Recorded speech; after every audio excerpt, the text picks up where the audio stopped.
Hey, Chief, I have a question for you. Uh-oh.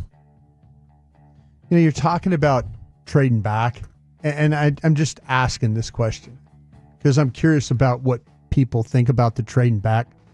Just back-to-back strikeouts here. Mr. Foskey looked at a no-doubter right there. That was right down the pipe, buddy. Tying runs on base with 1 out and 2 strikeouts back-to-back. Both of you. Yeah. I'm just curious what really people think about this whole thing with the trade back stuff. And, you know, we always talk about getting value for that trade back. Are you a trade back, just a trade back guy? And I'm not saying this as a direct, like trying to be mean about it, but are you okay with trading back and not getting value for trading back? I'm not. I'm just saying it because early in the segment or in the previous segment, you're saying, yeah, I'm interested in trading back, and I wanted to see how committed you are, and maybe people on the text are, of trading back, but not getting the full value for your trade back. In terms of the other picks that you pick up? Yeah. Yeah, I mean... for example, you know, we go back and the Cowboys made that massive move for the Travis Frederick one, where they should have picked up a 2, but they took a 3 instead. Went 18-31. Are you in that camp of, okay, I did what I had to do to bail out of there? Or is, you know, because I don't know in this draft if you're going to get the value for your picks if you're trading back. That's what I just want to know. Do you think it's a full round, like you deserve a 3rd round pick and you're going to get a 4th rounder? Yeah, that's what I worry about a little bit in this draft. And I wanted to see, since you brought it up, and it's not an attack on you, I just the hell out of them. The people who don't want to trade back are like that. Yeah, let's trade back. Sure, let's trade back. If teams 12 through 50 are roughly the same, you know, I think you should be flexible with what you're willing to take in return, shouldn't you? Yeah, no, I was just saying. If I'm going to get a player that I have a very similar grade on, then I don't need to get full value. I'll take a 3. Okay, let's move down. I got to be opportunistic one way or another. I just have to be prepared when the draft rolls on and teams trade back and they're not getting value. Mm-hmm. That I can't complain about they're not getting value. Yeah. You know? Yeah. If all of a sudden, you know, you should have gotten a late 2, but you end up getting a late 3 for your trade, you know, usually I'm like watchdogging that. I'm usually like, well, man, you didn't get your value for the move down. But you think this year you won't grade that as harshly? I don't know. I like the 3rd round. I think that this year... Yeah, well, I think it's going to be harder to move back because of that exact point. That if 12 through 50 is similar, I think it's easy to say. That's what annoys me with the whole. Oh no, that's what I was just wondering because there's got to be somebody that wants to move up. I've experienced that. That's what I'm trying to say. I can't convey that enough of how you want to get out of there, but you can't. I mean, you're trying to drum up business, and you can't get anybody to give you value for your pick. So you got to entice them more by taking less.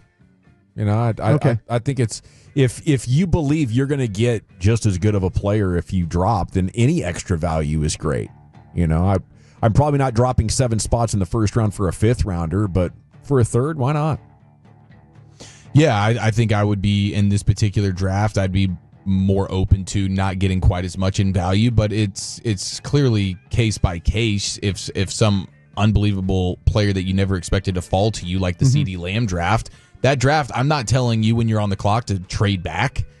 I'm not telling you to do that because you got a guy that you thought would not be there, and you feel like that's a home run. Awesome. But the Travis Frederick draft, all of a sudden you feel like the guy that we get at 18, I can get a better guy at 31.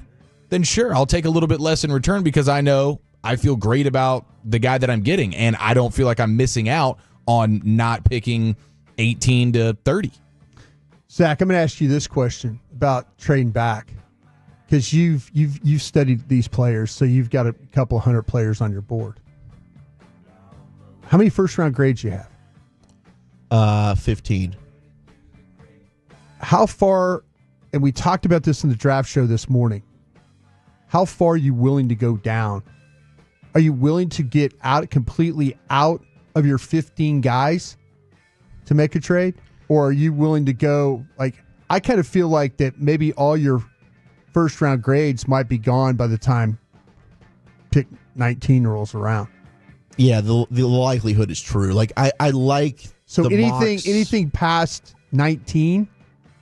Yeah, it'd be tough. Like you're not taking a first round player. Most likely not. That you worked hard to, like, okay, Sure. man, we've only got so many of these guys. So now I'm trading away, but I'm trading away from one of the guys that I said, wow, this is one of these 15 guys I'd love to have. With Wolchuk's way of looking at it, I mean, it's really players 16 through 50 are about the same. You know, if he's got 15 first round grades on guys. You know, if I'm at 12 and I'm absolutely cooked, I want to move down, but I don't know if I like the idea of moving out of first round graded players. Yeah, like for me, if Tedero McMillan is there at 12, I'm not moving. I'm going to stay there and I'm going to take the player. Yeah. But if he's gone, and then the next thing you know, like I'm looking at, some other guys that maybe I like that they don't. Jalen Walker, is he a little too small for them? I don't know. Jahdae Barron, I've got a first rounder on. Sure. I don't think they're taking him. I think that he might be too small for what they want to play with at corner. So they might look at that totally differently and be willing to move. I think 20 with Denver, if I can get their second round pick, number 51 overall, that's a trade I'd be really interested in making. But I think it'd be tough to slide back totally out of the top 20 picks. I kind of was looking at Arizona. I believe they're at 16. Yeah. And just picking up a 3. That was kind of where I was. I'd love that. 4 picks and you pick up next I was third. still kind of comfortably, maybe I would still be in my first round window. But like I say, if I go much past that, I'm probably going to be picking a guy in the second round, but which is fine because you're also getting an additional guy in the top 100. Right, but I busted my ass to try and come up with first round names. Yeah, I get why that can be frustrating, but you're also trying to. The whole idea is to try and take players, in that window of first round grades. So I might get salvaged because I've got Emeka Egbuka as a first round player. I do too. He's 11 on my board. Okay. I'm seeing him slide roughly around that range where Denver is at 20. In fact, I saw a mock today where I think it was Chad Reuter of NFL.com had Denver moving up with Dallas. Cowboys got Egbuka at 20. So that would save me. I'm picking up an extra second. I'm still getting a first round grade for me. Right. And I move back to 20. So like that's the one player where I'm looking at in these trade back scenarios, Emeka Egbuka. So you might don't be the guy that I can still get my first rounder. You do not think you're going to lose all. You don't think you're going to lose all your first round players until you get to pick 20. I don't think so. Unless some other team surprises me and takes him, but just at least right now. So you give an 8-player cushion. I could, yeah. And now maybe Arizona or somebody else says like, Sure. "Oh, we like that receiver," and then they snipe him from me. Yeah, I think we have to be ready if we're trading back not to get value. Yeah, and then as an evaluator, I can't during our show or during the draft say, "Well, Dallas got screwed on the trade." I can't say that, because I don't think there's going to be value for trading back. I think if you're trading back because you just don't want to pick, and you gotta. Well, and because you know that you have a roster that's filled with holes, and instead of maybe getting the one great player, you feel like I'm now getting 2 really good players. Yeah, I totally, like I said, I'm getting myself mentally ready for this. Grading on a curve. Well, yeah, I'm just not going to get value. And like and by the way, to change the subject too a little bit, what I heard though, and this is talking to Daniel Jeremiah. I told you guys possibly that he was hearing that New England. And the Giants at 3 and New England at 4, where could be back out situations. Yeah, I wonder if the Giants are thinking like, hey, if Shedeur Sanders goes to so the if that's the Browns case, if there's not value, if everybody's not getting value for their trade backs, offer them less. Go for it. Go get Abdul Carter. Go for and it. Travis Hunter. Go for it. Draft day, baby. You know what I'm saying? Yeah. If you find out that people aren't getting value for their picks, you should go for it. Go up and grab one of those guys and take all the guesswork out of this thing. All right. Pro Football Focus did their superlatives for running backs. Wolchuk, I'm going to need your help on this one. Okay. And this kind of breaks down yesterday, guys, what we did with the quarterbacks. Yeah, I like that. Remember that thing? That was good. Okay. They have broken down in various categories here, and like I said, Wooly, help me if you can. The running backs. They're saying the running back with the best long speed is Ashton Genty from Boise. Long speed? Probably Trevion Henderson for me from Ohio State. That dude, you get him in the open space, I don't think he's getting caught.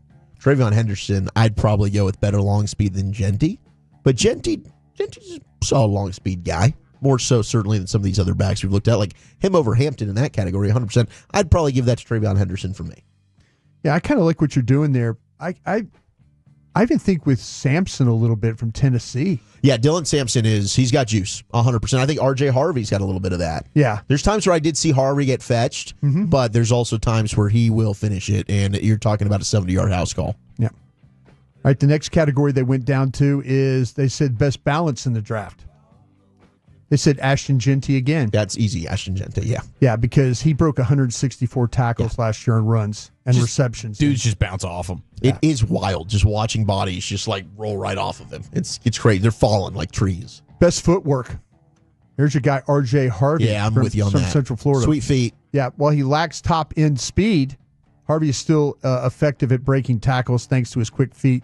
His 211 forced tackles, missed tackles in 2022 are the fourth highest among, since 2022, are fourth among the FBS running backs. So R.J. Harvey, Central Florida, man, he is incredible. Slippery guy. With the way he runs.